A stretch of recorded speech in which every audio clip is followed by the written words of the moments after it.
Hello, and thank you for tuning in. This is Captain McKnight with Army Medical Recruiting here in sunny Charleston, South Carolina.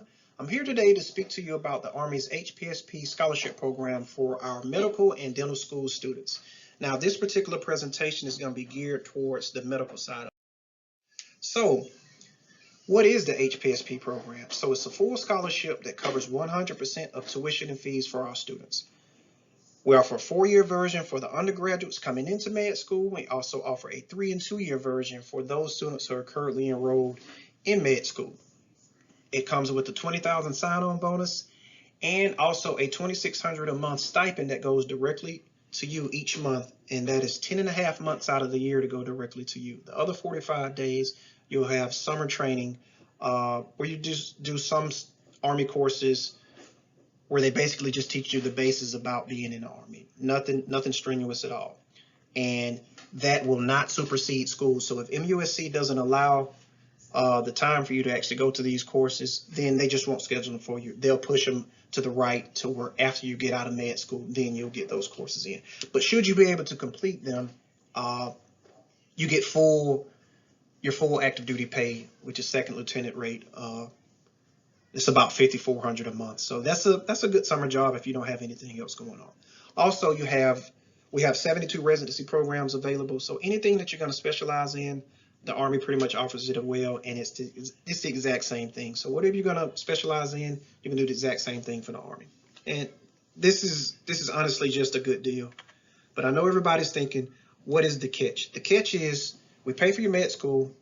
We kind of take care of you while you're in college financially, so you can focus more on school and not necessarily trying to have a part-time job or taking out loans through the sign-on bonus and then the monthly stipend.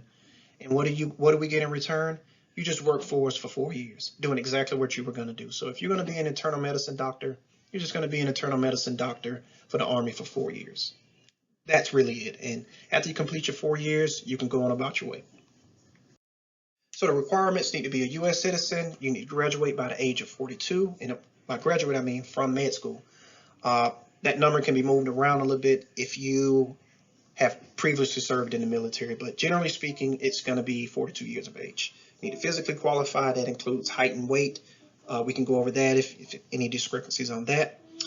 You need 500 on the MCAT, and you need to be accepted to a medical school. And those two bullets are obviously geared toward our 4-year applicants coming into med school, because if you're currently in, you obviously met those two. The application process typically takes anywhere between 1 and 3 months. That's the average time that I've seen. So I encourage people to get this process started early, because the Army's calendar goes from October to October. So the seats that are open this year will close by October, and it is a lengthy process, way longer than what you think it's going to be. So submit your support documents to us.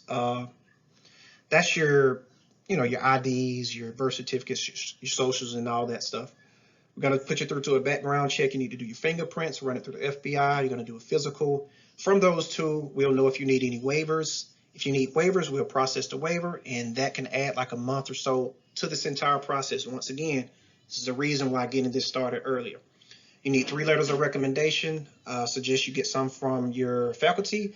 And if you know anyone that served in the military in any medical capacity, those are good letters of recommendation. You need a statement of motivation as well. Basically just stating why you want to be an Army doctor. Simple. 1 page.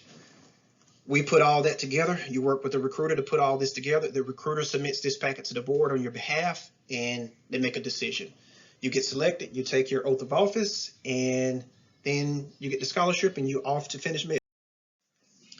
Now you're at the residency process. It's the same process on the civilian side that's on the military side. You have to compete for it, but we have a higher match rate because you're only competing against the people that have the scholarship. Now, these residencies are going to be military residencies, so they'll be in a military hospital, but it's the exact same hospitals that you would do anyway. So Walter Reed in Washington, D.C., you got BAMC in San Antonio, you got another one up in Seattle. These are state-of-the-art hospitals, so it's not that you're gonna go down in quality. It's just you may just have on different color scrubs. That's the only thing. You also get full pay during residency. So instead of getting your 30, 40, 50,000 for residency and working whatever number of hours that you're going to work, you get your full captain pay, which is about 70, 80,000 during residency, and that's a humongous difference. So imagine getting twice the pay during residency for that time and not having the debt, versus having 200,000 in debt and only getting paid 40,000 and expect to pay all of that debt back. Excuse me. Your time of service starts after residency is complete. So the 4 years that you owe, it's after residency is complete. So that's when the clock starts. But don't fret, because you're going to work anyway. You might as well work for someone who's going to pay for your school up front for you, and you never have any debt. So just going to tell you about your basic training. The best thing about basic training is there is no basic training. Your basic training is your med school. So once you complete that, you're already commissioned as an officer, and commissioned officers don't go through basic training. Our initial training is in San Antonio, downtown San Antonio, and it's nothing like basic training the basic training that you know. It is basically your classroom setting, air conditioning. You get your own room. You get to keep your phone. It's nothing like basic training. It is basically just a course, and it's actually fun. You're like 10 minutes from downtown from the Riverwalk. It's nice. So don't worry about that if that's what has you on the field. So to keep this short, that's it. Pay for your med school, 4 years of service. It is a great deal to get your med school paid for and decrease the amount of debt you have. And a lot of doctors, honestly, they leave the Army after their 4 years is up, and that's okay. So I'm here, Captain McKnight, located in Charleston, South Carolina. Here's my email, a cell phone. You can search me on LinkedIn if you want to send me a message on there, or you can just send me an email. You can scan this, and that'll send you my contact information directly to your phone. If you have any questions, please do not hesitate to reach out. And thank you for your time. And for those of you, welcome to the Army.